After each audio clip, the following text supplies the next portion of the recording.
मछलिया में कैरेक्टर्स मुख्य रूप से केवल चार हैं। एक का नाम है नटराजन। ये बेचारा, क्या कहेंगे, नर्ड कहते हैं आजकल के बच्चे ऐसे लोगों को।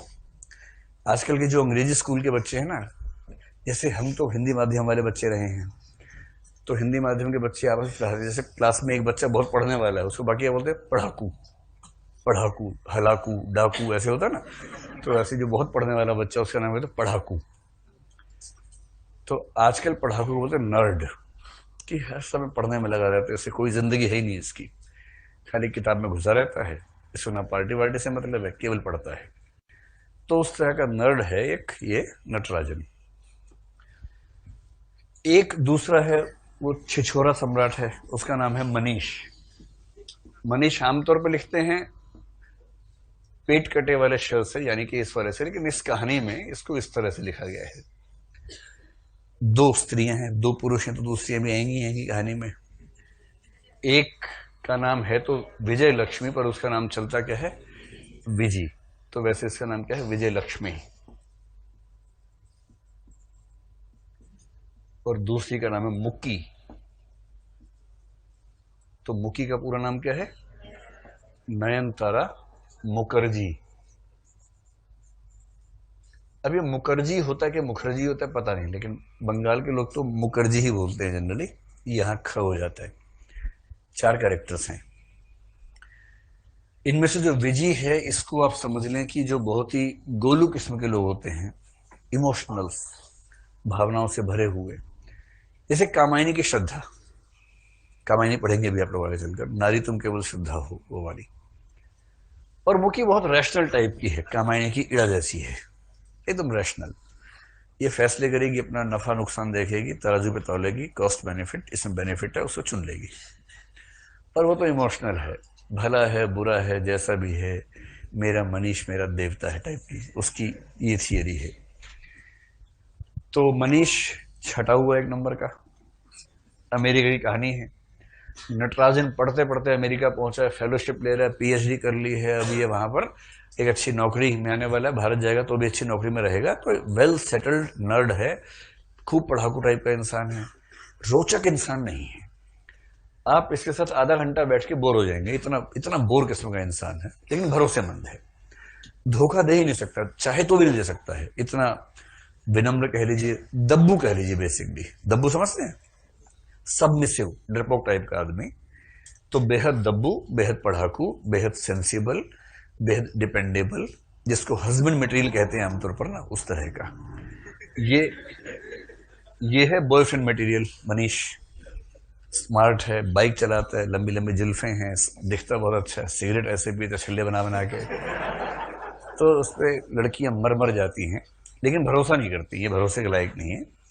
ये दो चार दिन शाम गुजारने के लायक है, जिंदगी गुजारने के लायक नहीं है। और वो जिंदगी गुजारने के लायक है, शाम गुजारने के लायक नहीं है। तो जब लोग अपनी शामों से थक जाते हैं 30-32 की उम्र में, लगता है कि अब एक किनारे की जरूरत है, किनारे के तौर पे ऐसे लोगों की तलाश की जाती है जो शांत प्रकृति के हों। तो नटराजन उस तरह का व्यक्ति है। दोनों रूममेट्स हैं, फ्लैटमेट्स हैं, ठीक। मनीष दीवाना था विजी का, जब भारत से आया उसको विजी चाहिए, विजी को बुलाया। अंत में विजी किसी तरह से विद्रोह करके, विद्रोह किया, उसके घर के लोग खुद नहीं चाह रहे थे कि वहां रहे, किसी तरह से अमेरिका पहुंची है। और इन भाई साहब को इतनी भी सुध नहीं कि वो आइए तो उससे मिलने, इसी बीच में उनको प्रेम हो गया है मुकी से, और वो अकेला मेक्सिको की यात्रा पर निकल गया है।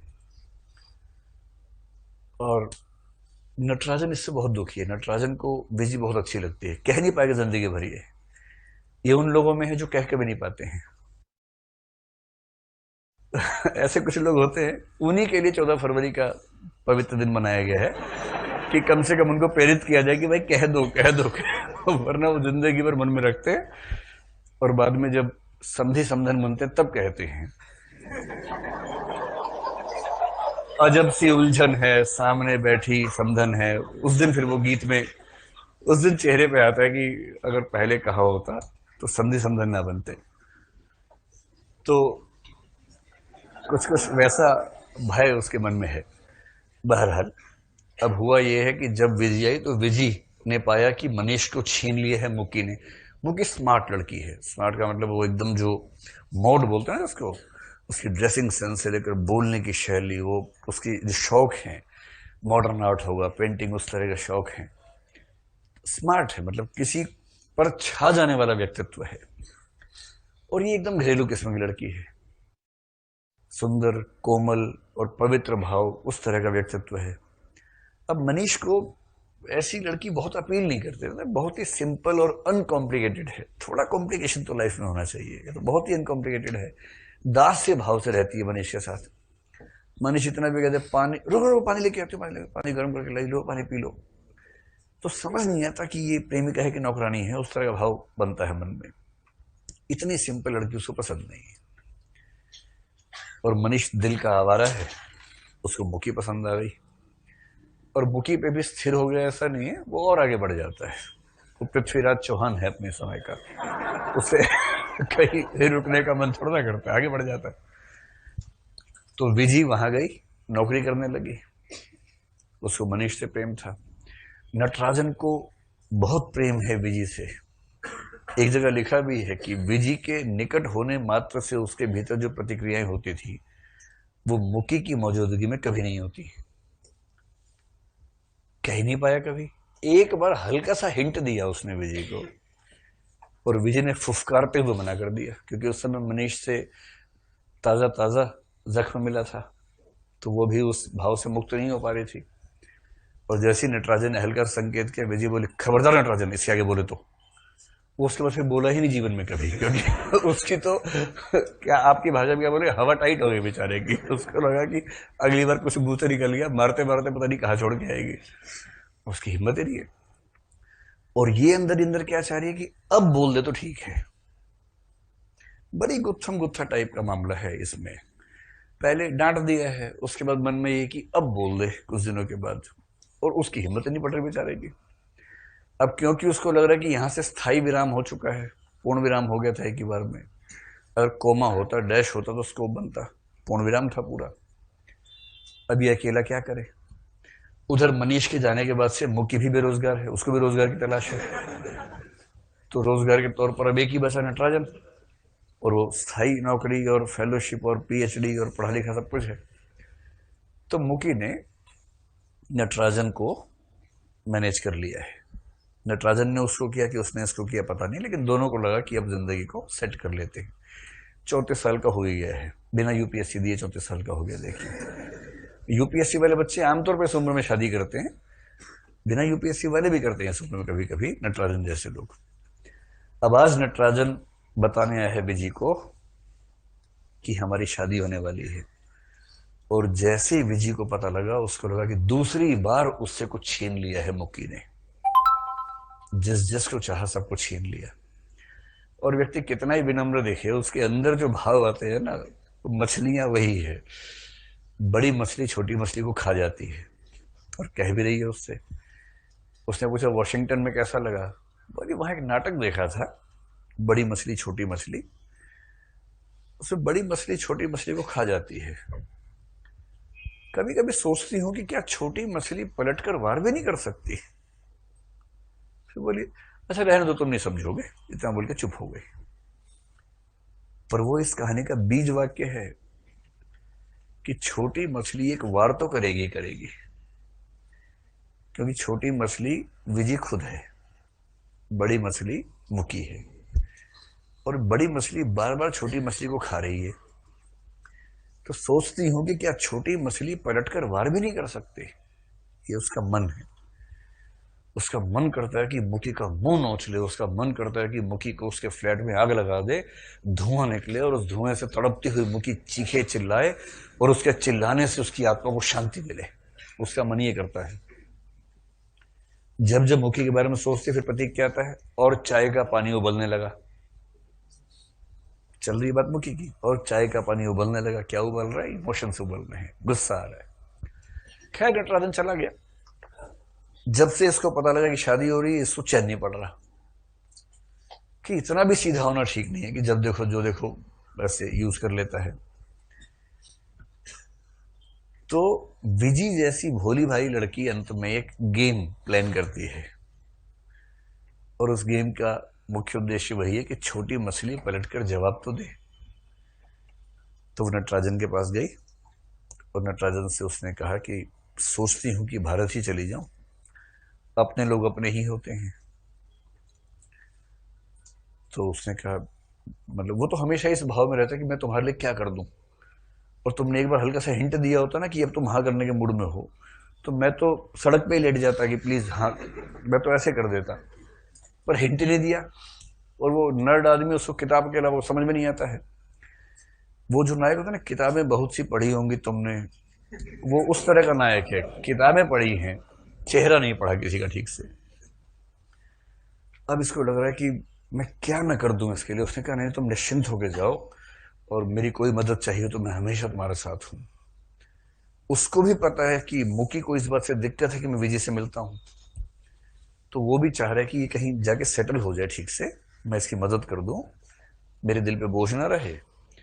और मेरा तो अब जो होना है सो होना है। अभी शादी में इमोशंस तो है नहीं, अब शादी होनी है इसलिए कि 34 साल का हो गया हूं, तो शादी कर लेते हैं। तो उसने कहा मेरे पास पैसे नहीं है, तो अगर तुम $1000 दे सको तो मैं जा पाऊंगी। पहले कनाडा जाऊंगी, वहां से भारत जाऊंगी। कनाडा में वही रहता है छंटा हुआ आदमी, तो उससे मिलते हुए जाना चाह रही होगी। नटराजन को लगा कि ये दोस्ती निभाने का मौका जीवन में कभी कभी मिलता है। उसने खट से चेकबुक निकाली, $1500 का चेक लिखा, 1000 नहीं 1500 का लिखा कि तुम जाओ, और भी दिक्कत है तो बताना, तनाव मत लेना एकदम, मैं तुम्हारे साथ हूं। तो उसने कहा मैं कल शाम को जाऊंगी, लेकिन तुम एयरपोर्ट पे मत आना। उसे पता है कि आके ही मानेगा, और वो आया भी। उसके बाद गया है मुक्की से मिलने के लिए कि जाके मिलूं मुक्की से। एकदम गाना वाना गाते हुए जा रहा है खुश होके, इस भाव से कि चलो अब चीजें ठीक हैं, अब मैं मुखी को बता दूंगा कि विजी चली गई है, वो तनाव एकदम न ले, अब मैं पूरी तरह से निर्द्वंद भाव से तुम्हारा ही हूं। मैं उसको ये समझा दूंगा। वो नया घर तैयार करने में लगी है, शादी के बाद जहाँ रहेंगे, पर्दे वर्दे सोफा वोफा सब तैयार हो रहा है। और गए तो वो औंधे मुंह गिरी हुई है नीचे। नहीं, बेहोश नहीं है, मरी नहीं है, कोप भवन में है, नाराज है। ये हमेशा की तरह दोषी, ऐसे लोग हमेशा दोषी बन जाते हैं बिना बात के। उसे क्या हुआ, मुझसे कोई गलती तो नहीं हो गई, क्या हुआ? कह रही कि तुम इतने नीच निकलोगे, मैंने सोचा नहीं था कभी। ये बेचारा ऐसे कि इसके मन में नीच होने का भाव आता भी होगा तो भी नहीं हो पाता है, ऐसा लड़का है, इतना सीधा लड़का है बेचारा। तुम इतने नीच निकलोगे, कह रहे क्या हुआ, क्या बताओ तो सही। बोला तुम, मैं यहाँ शादी की तैयारी कर रही थी और तुम बीजी के साथ घूम रहे थे, तुम इतना आगे निकल जाओगे मुझे नहीं पता था। बोला क्या हो गया बताओ तो सही, क्या हुआ क्या? तो विजी जाने से पहले मेरे पास आई थी, उसने बताया कि तुम्हारा और उसका क्या रिश्ता था, और तुमने उसको डॉक्टर के पास जाने, इलाज करवाने के लिए $1500 दिए हैं।